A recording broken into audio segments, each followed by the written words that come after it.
accusing anyone of anything, but that's a little fishy-like. On that note of plagiarism, I don't want to start any rumors, but it seems that the background in their teaser photos and teaser videos is awfully similar to this background I have on iMovie. And that, my friends, is the story of how I got canceled for the 86th time.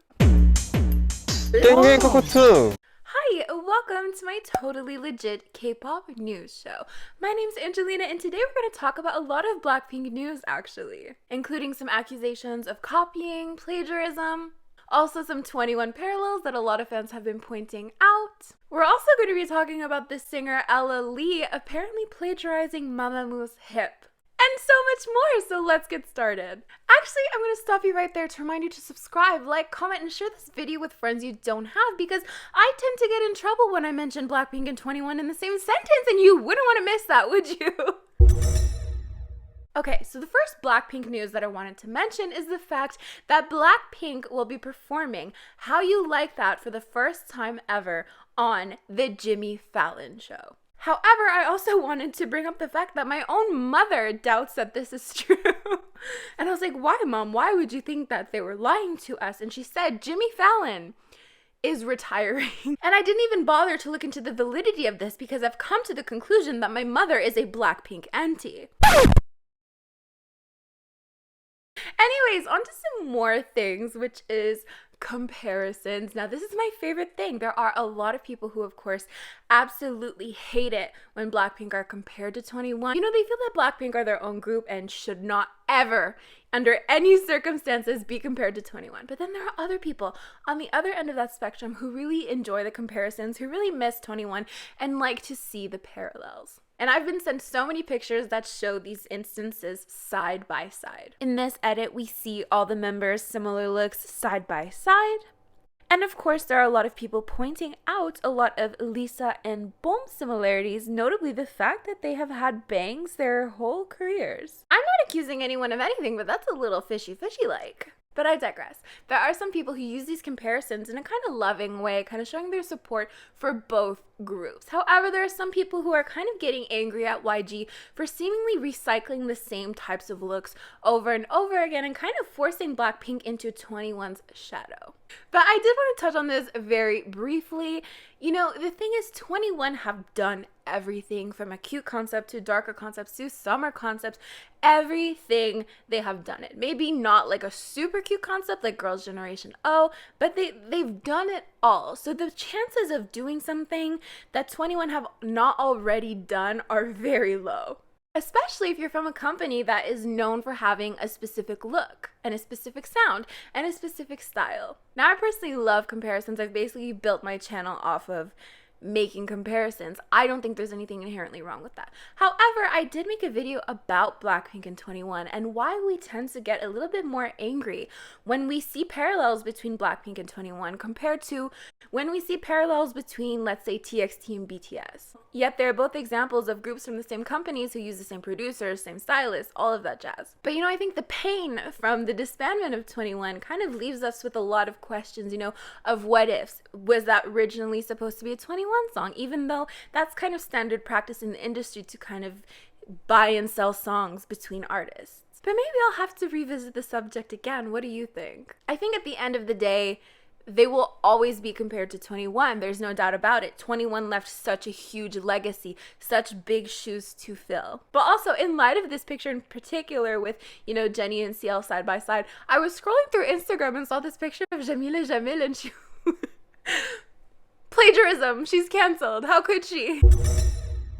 So on the similar note of, you know, copying or plagiarism, we also have a makeup artist who has come forth and said that Blackpink's makeup artist has copied one of her looks. As we can see, Jennie has this flame underneath her right eye, and this makeup artist claims it was copied from this look where she also has a flame underneath her eye. Now, surprisingly, this was so surprising to me.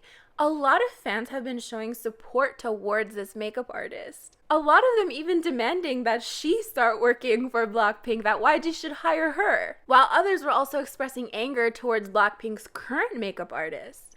What is with this beef between Blink's and Blackpink's makeup artist? Is this a story that I just have never heard of before? Because through the comments it seems that this is something people know about, that Blinks generally don't like their makeup artists. I've never heard of this before. I've only seen recently that she's been dragged for these kind of spider eyelashes, but I'll be really honest, I feel like it adds to the look. But then again, my eyelashes always look like that, so maybe that's where you and I differ. However, there are, of course, some fans who are accusing her of using Blackpink's name for clout. Another comment reading, "You need attention and Blackpink haters are here to give you what you wanted. Anyone here who supports her is a Blackpink hater." And a few other comments also pointing to the fact that Urban Decay has done this type of look before, pointing to this kind of Game of Thrones inspired eye look. However, this is her statement in regards to that has since been posted to her Instagram account.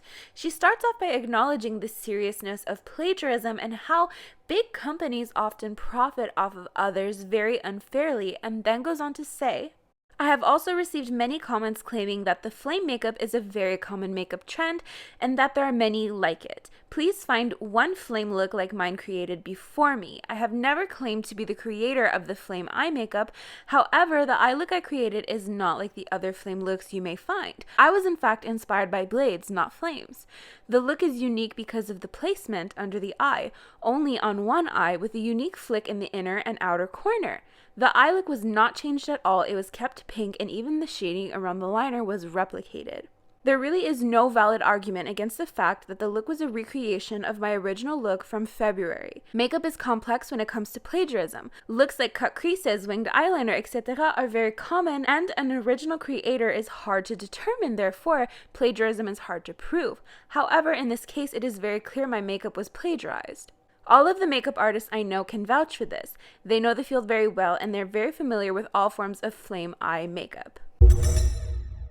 Okay, so let's interrupt your regular program scheduling, for my little segment called K-pop Shenanigans, which is basically just fun things that have happened in K-pop recently. So I told you guys, if you want me to highlight something that your idols did, just send me a DM. I got a lot of suggestions, so thank you so much. I tried to get to as many that I can. We have Nature, who had a comeback with the song called Girls, and their music video was actually banned for being too graphic, so they had to re-upload a different version. But on that note of Nature, they are actually having a mini fan meet for fans in Azerbaijan. I don't know how to pronounce that. As they noticed that they had a lot of fans in Azerbaijan, I thought that was really interesting.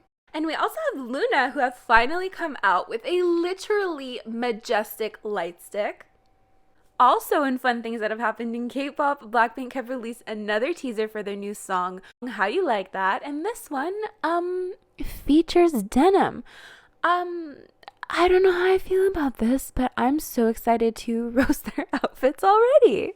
And lastly, we have Jisoo, who has a show called How Do You Play, who has been featuring some of our fave first and second gen idols. So we have Rain, Ihyori, as well as Zico and Kwangi, who have been on the show. And actually, Rain, Ihyori, and Jisoo have formed a co-ed group called SAC 3, which is really interesting because I think Rain was my second ultimate bias. Yeah.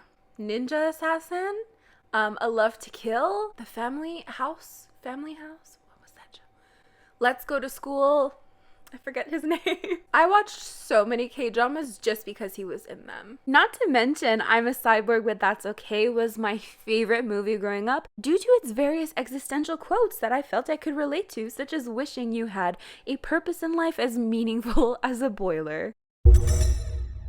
Moving on to the next story, which actually happened a while ago, and I remember seeing it and thinking, you know, this is actually pretty catchy. But it seems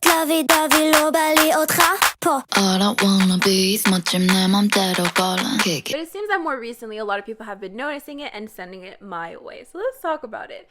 There is an artist called Ella Lee, and the song apparently titled Zotani. Now, if you listen to the song, there are very strong elements from Mamamoo's hip. There's even some counting in Korean. So I feel like there's definitely something there. I mean, there's undoubtedly similar beats, similar structures. But then again, hip also sampled a different song as well. So, you know, a lot of people are pointing out the very blatant similarities. But I think the fact that the similarities are so blatant might mean that maybe they really did sample Mamamoo's hip. but I don't know. Especially since, you know, it's not the entirety of the song that is very similar to Hip. I mean, there are definitely elements and there's definitely even style elements. But the thing is, it's so fishy that it makes me question everything, because if you look at the video, it doesn't have a copyright claim by Mamamoo. Mamamoo's songwriters or producers have not come forward to kind of accuse this song of plagiarism, which is a huge factor, right? Because as fans, we cannot decide that something has been plagiarized. It has to come from the artists themselves. So I'm wondering, like, is it sampled? Is it considered kind of like a cover fusion? I have no idea. But let's play some extracts side by side again, and you can tell me what you think.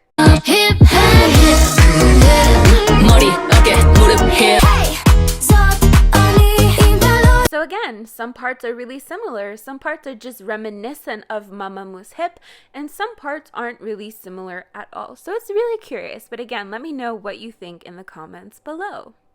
And this also reminds me of that one song that I cannot for the life of me find, where this guy essentially made his own song, but it was kind of like a ripoff of Blackpink's Do Do Do Do, and you could actually still hear Blackpink's vocals within the song. And again, maybe it was a case of sampling, I don't know, but I cannot find the song anymore. If you know what I'm talking about, leave it in the comments down below. To end off this video, we are going to talk about NCT 127's Taeyong again being in the news for the same thing that we've talked about actually in another video. So if you want a better synopsis of it all, I would suggest you go check out that video. But it seems that his past bullying accusations are being brought up again. And the update to the story is that there are fans who have made, you know, a quote-unquote official statement demanding that he be removed from the group. You know, stating reasons such as they aren't happy with the way SM handled the allegations, and they feel that his presence is kind of a detriment to the group, given, you know, his pre-debut scandals.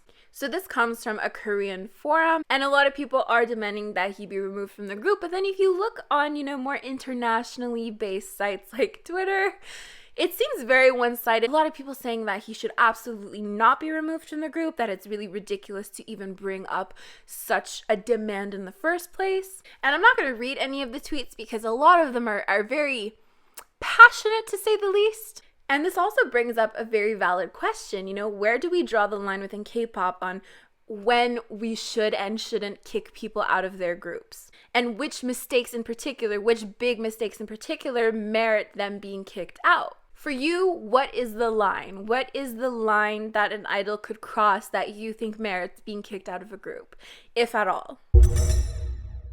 Okay, so that's basically it for this video. If you made it this far, you might as well click on another one of my videos. Subscribe, like, comment, and share this video with friends you don't have to help support me. You can also join my channel memberships to support me in a different way if you like my content, if you want to go that extra mile. You can click on the join button next to the subscribe button to check out, you know, what you can get out of my channel memberships. These are the current people who support me every month. A huge thank you for your dedication.